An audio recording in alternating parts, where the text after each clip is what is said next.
बनते जी, आपकी बातों से ऐसा लग रहा है कि ऑल इंडिया बुद्धिस्ट फोरम के साथ आपके मनमुटाव हैं और कहीं ना कहीं प्रज्ञाशील बनते जी का नेतृत्व और लामा का नेतृत्व, आकाश लामा का नेतृत्व आप लोग स्वीकार करने के मूड में नहीं है। नहीं, देखिए, आपने जो प्रश्न पूछा है, मैं आकाश लाबा से कोई मेरी व्यक्तिगत तो कोई दुश्मनी नहीं है। मैं भिक्षु हूँ, ना मेरी प्रज्ञाशील से भी मैं कोई व्यक्तिगत दुश्मनी है। लेकिन मैं ये जानना चाहता हूँ कि ये 1949 का जो एक्ट रद्द करने के लिए आप 92 से आंदोलन किए और आप वही सचिव बन गए और अभी आकाश लामा के साथ बैठे। उस वक्त आकाश लामा भी तो आंदोलन को दिखाई नहीं दे रहे थे। तो प्रज्ञाशील भत्ते जी ने भी सोचना चाहिए। और आकाश लामा है तो एक लेमैन है, वो लेमैन भिक्षु को कैसे गाइड कर सकता है, लेमैन कैसे भिक्षु को मार्गदर्शन कर सकता है। तो ये भिक्षु संघ है, ये भिक्षु संघ की गनिमा होती है, हमारा अपना चिवर होता है। अभी वो हम लोग देखते सोशल मीडिया पर, आकाश लामा को भी ये सोचना चाहिए कि मैं भिक्षु के बीच में कैसे बैठूं। डॉक्टर बाबा साहब आम्बेडकर ने धर्मांतर किया था, आपको बता रहा हूं। तो डॉक्टर बाबा साहब के धर्मांतर के टाइम 7 भिक्षु थे। बाबा साहब की 8वीं कुर्सी 9वीं कुर्सी लगाई सविता अम्बेडकर के लिए, माता सविता अम्बेडकर के लिए। तो बाबा साहब ने देखा कि 2 कुर्सियां क्यों लगाई ज्यादा। तो बाबा साहब को कहा गया कि बाबा साहब आप भी इसके साथ में बैठेंगे। इतना बड़ा देश का संविधान निर्माता, इसका इस देश में धर्मांतर धम्म क्रांति करने वाला व्यक्ति, महान व्यक्ति, जो भूतो न भविष्य ऐसी धम्म क्रांति करने वाला महान व्यक्ति कहता है कि नहीं, ये मैं त्यागी वस्त्र के साथ नहीं बैठ सकता हूँ। कितनी प्रज्ञा है। आज आकाश लामा भिक्षु के बीच में बैठकर अपनी मनमर्जी करते हुए देखा है मैंने।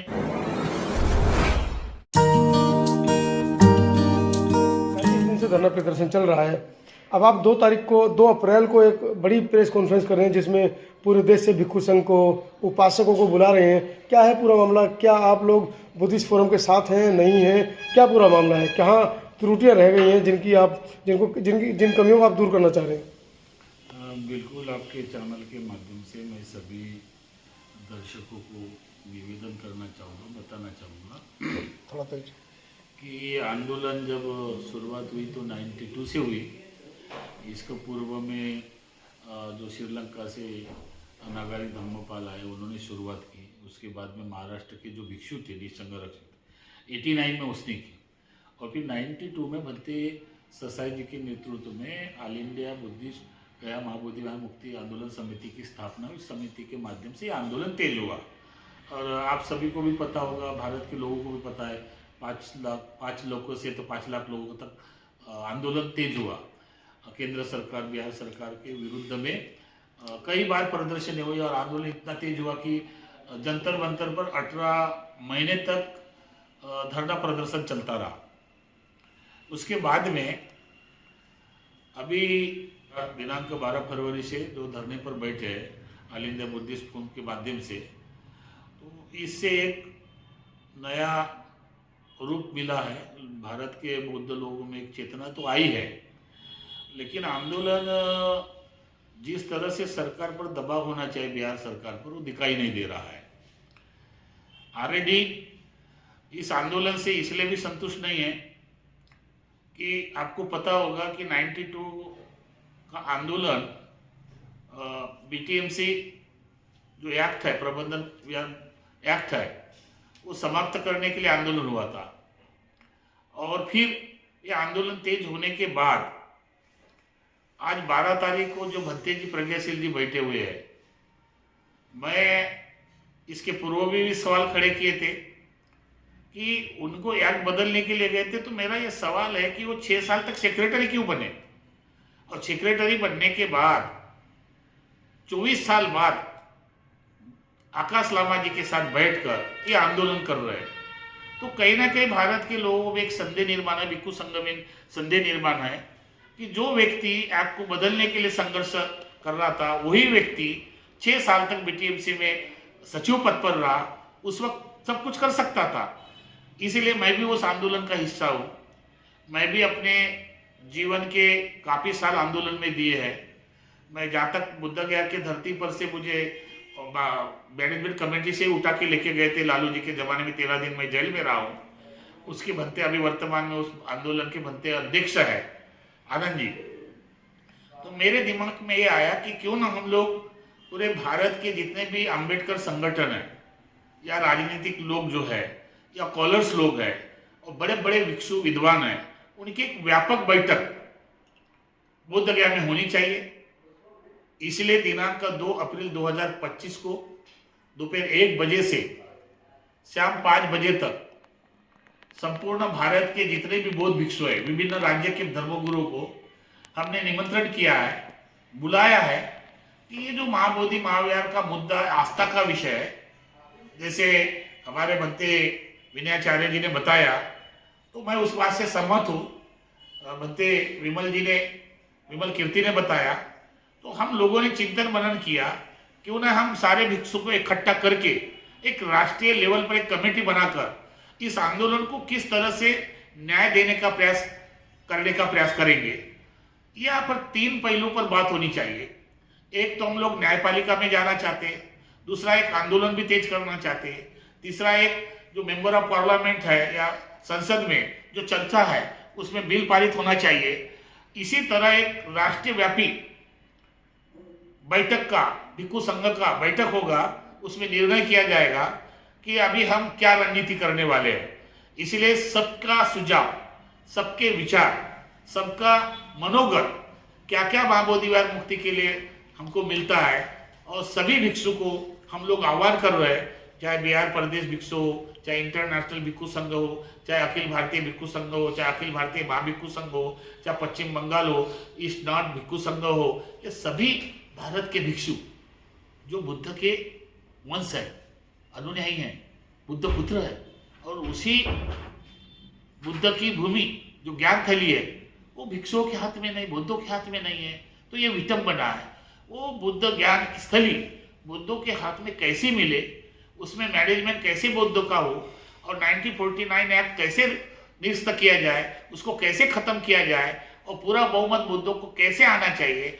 इसीलिए चिंतन मनन करके इस जटिल प्रश्न को, एक काले कानून को किस तरह से उद्ध्वस्त किया जाए, इसके लिए पूरे भिक्षु का चिंतन मनन करके एक व्यापक बैठक होगी, एक राष्ट्रीय कार्यकारिणी होगी, स्टेज वाइज बैठक होगी, और अलग अलग तरह से समितियां स्थापन करके इस आंदोलन को तेज करने का हम लोग प्रयास कर रहे हैं। इसीलिए हमने भारत से, महाराष्ट्र से, भारत के विभिन्न राज्यों से जितने भी तमाम भिक्षु है उसको हम लोग निवेदन कर रहे हैं कि आपस के विचार, आपस के मतभेद, अपनी संगठनाएं, अपने विहार ये छोड़कर ये जो अस्मिता का प्रश्न है, समता का प्रश्न है, पूरे भारत के बौद्धों का अस्मिता का प्रश्न है कि ये जो बौद्ध विहार है हमारा श्रद्धा का स्थान है, आन और शान की बात है। इस महाबोधि महाविहार को 1949 के एक्ट से निकालकर बौद्धों के हाथ में देने का प्रयास करने के लिए हम सब ने दिनांक 2 अप्रैल 2025 को बौद्ध गया के पावन धरती पर अधिक से अधिक संख्या में बौद्ध भिक्षु ने, बौद्ध उपासकों ने, जितने भी तमाम बौद्धों के संगठन है, विहारों के पदाधिकारी है, उन्होंने सब ने ज्यादा से ज्यादा संख्या में बौद्ध गया में आना चाहिए, ऐसा मैं आह्वान करता हूँ। बनते ही आपकी बातों से ऐसा लग रहा है कि ऑल इंडिया बुद्धिस्ट फोरम के साथ आपके मनमुटाव है, और कहीं ना कहीं प्रज्ञाशील बनते जी का नेतृत्व और लामा का नेतृत्व, आकाश लामा का नेतृत्व आप लोग स्वीकार करने के मूड में नहीं है। नहीं, देखिए आपने जो प्रश्न पूछा है, मैं आकाश लामा से कोई मेरी व्यक्तिगत तो कोई दुश्मनी नहीं है, मैं भिक्षु ना, मेरी प्रज्ञाशील से भी कोई व्यक्तिगत दुश्मनी है। लेकिन मैं ये जानना चाहता हूँ कि ये 1949 का जो एक्ट रद्द करने के लिए आप 92 से आंदोलन किए और आप वही सचिव बन गए और अभी आकाश लामा के साथ बैठे, उस वक्त आकाश लामा भी तो आंदोलन को दिखाई नहीं दे रहे थे। तो प्रज्ञाशील भत्ते जी ने भी सोचना चाहिए। और आकाश लामा है तो एक लेमैन है, वो लेमैन भिक्षु को कैसे गाइड कर सकता है, लेमैन कैसे भिक्षु को मार्गदर्शन कर सकता है। तो ये भिक्षु संघ है, ये भिक्षु संघ की गनिमा होती है, हमारा अपना चिवर होता है। अभी वो हम लोग देखते सोशल मीडिया पर, आकाश लामा को भी ये सोचना चाहिए कि मैं भिक्षु के बीच में कैसे बैठूं। डॉक्टर बाबा साहब आम्बेडकर ने धर्मांतर किया था, आपको बता रहा हूँ। तो डॉक्टर बाबा साहब के धर्मांतर के टाइम 7 भिक्षु थे। बाबा साहब की 8वीं कुर्सी 9वीं कुर्सी लगाई सविता अम्बेडकर के लिए, माता सविता अम्बेडकर के लिए। तो बाबा साहब ने देखा कि 2 कुर्सियां क्यों लगाई ज्यादा, तो बाबा साहब को कहा गया कि बाबा साहब आप भी इसके साथ में बैठेंगे। इतना बड़ा देश का संविधान निर्माता, इस देश में धर्मांतर धम्म क्रांति करने वाला व्यक्ति, महान व्यक्ति, जो भूतो न भविष्य ऐसी धम्म क्रांति करने वाला महान व्यक्ति कहता है कि नहीं, ये मैं त्यागी वस्त्र के साथ नहीं बैठ सकता हूँ। कितनी प्रज्ञा है। आज आकाश लामा भिक्षु के बीच में बैठकर अपनी मनमर्जी करते हुए देखा है मैंने स्वयं उसके शांति रैली में था, मैं स्वयं उसके मीटिंग में था और स्वयं मैंने उनको कई बार बोला कि मैनेजमेंट थोड़ा आपका है, आप थोड़ा सुधार लीजिए। लेकिन आकाश लामा की जो हठधर्मी है, अभी आकाश लामा के जो प्रयास है कि इस आंदोलन के माध्यम से मैं हाईलाइट हो, तो मैं ये चाहता हूँ कि ये हाईलाइट होने का बात नहीं है, गंभीरता का विषय, श्रद्धा का विषय। भिक्षुओं को इस आंदोलन की लीड करने देना चाहिए और उपासक लोगों ने उस आंदोलन को कोऑपरेट करना चाहिए। ये भूमिका के माध्यम में मैं हूँ। मेरा व्यक्तिगत कोई आकाश लामा से ईर्षा, कोई द्वेष, राग द्वेष नहीं है, ना प्रज्ञाशील से है। मेरा इतना ही सवाल है कि क्या आकाश लामा ने कभी सोचा कि भत्ते प्रज्ञाशील को पूछा है कि भाई आप तो 6 साल तक एक्ट पहले बदलने के लिए आंदोलन किया, फिर आप 6 साल तक एक्ट में उसी एक्ट में क्यों रहे और आज आप उसको लेकर आंदोलन कर रहे हैं? तो लोगों में एक कंफ्यूजन है और कई भिक्षुओं के मुझे ऐसे निवेदन आए कि भत्ते आप भी तो आंदोलनकारी थे, भत्ते प्रज्ञाशील के साथ, भत्ते आनंद जी के साथ। आपको पता है पूरे भारत के राज्य में मैंने जितने अधिवेशन किए उतने शायद किसी भिक्षु ने नहीं किए।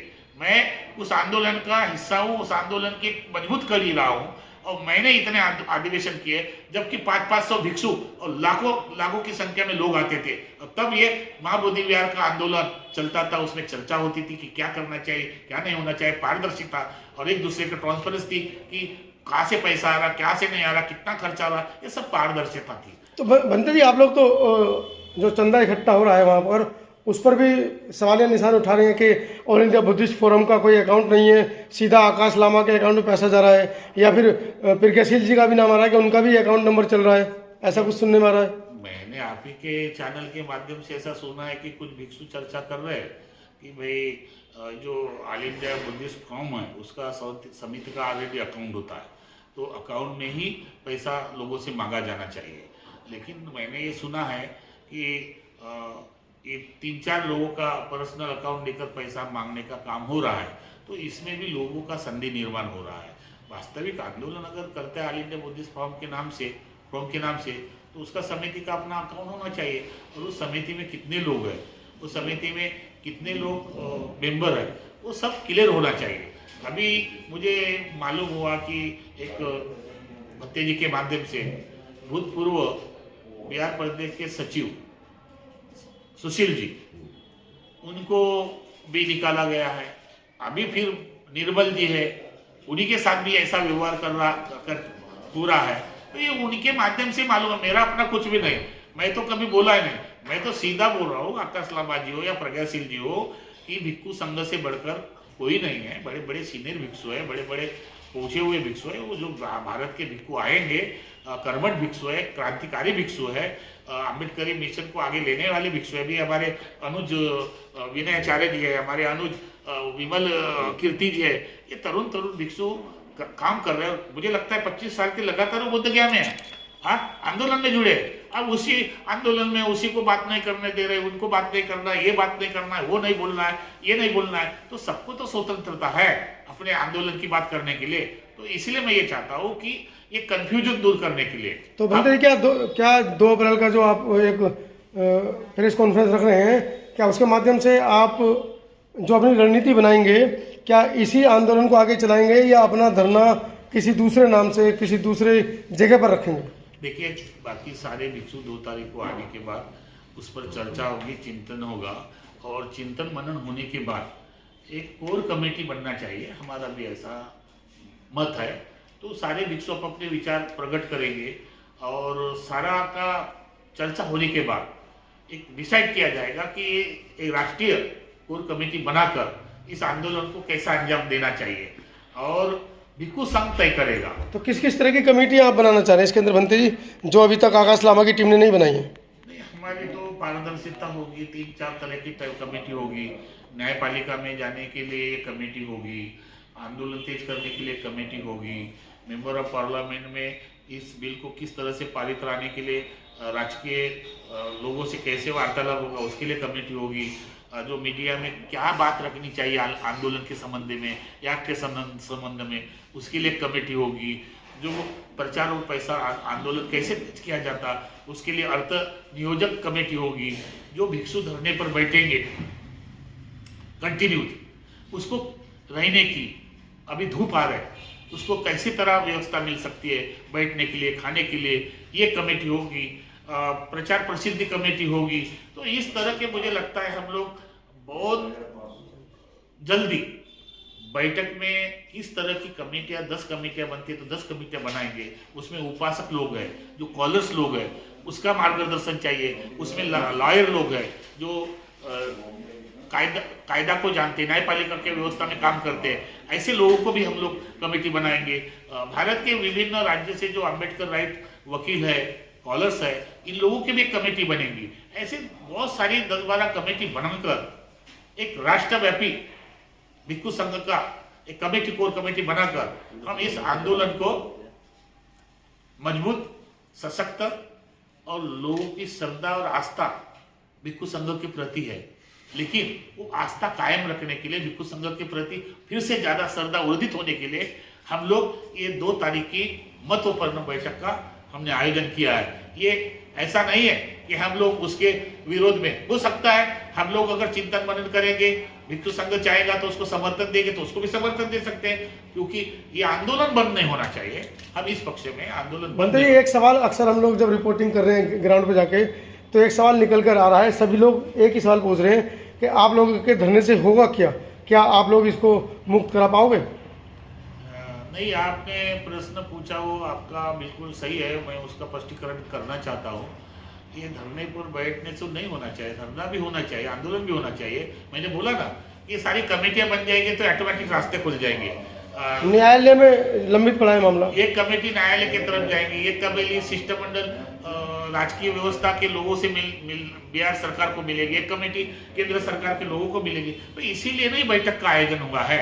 इस बैठक में बहुत गंभीर चिंतन मनन चर्चा होगी, और चर्चा होने के बाद आपको 3 तारीख को हम लोग प्रेस कॉन्फ्रेंस बुलाकर घोषणा करेंगे। अभी तो ये भिक्षु संघ की एक विराट राष्ट्रीय धम्म सभा है। उस धम्म सभा में सभी भारत के बौद्ध, सभी भारत के बुद्ध भिक्षु, सभी भारत के अम्बेडकर राइट बौद्ध, सभी भारत के जो बौद्ध संगठन के पदाधिकारी है, भारत के सभी बौद्ध विहार के पदाधिकारी है, उससे मैं एक नम्र निवेदन करता हूँ भिक्षु संघ के माध्यम से, जो हमारी आयोजक टीम है, ये निवेदन करती है कि ज्यादा से ज्यादा संख्या में दिनांक 2 अप्रैल 2025 को बौद्ध गया के धरती पर इंटरनेशनल मेडिटेशन सेंटर में ये बैठक का आयोजन किया है। ज्यादा से ज्यादा संख्या में आने का मैं आह्वान करता हूँ। मैं मदन हर्ष मोदी, वास्तविक माँ बोधि चैरिटेबल ट्रस्ट का प्रेसिडेंट, और मैं बोध गया में रहता हूँ।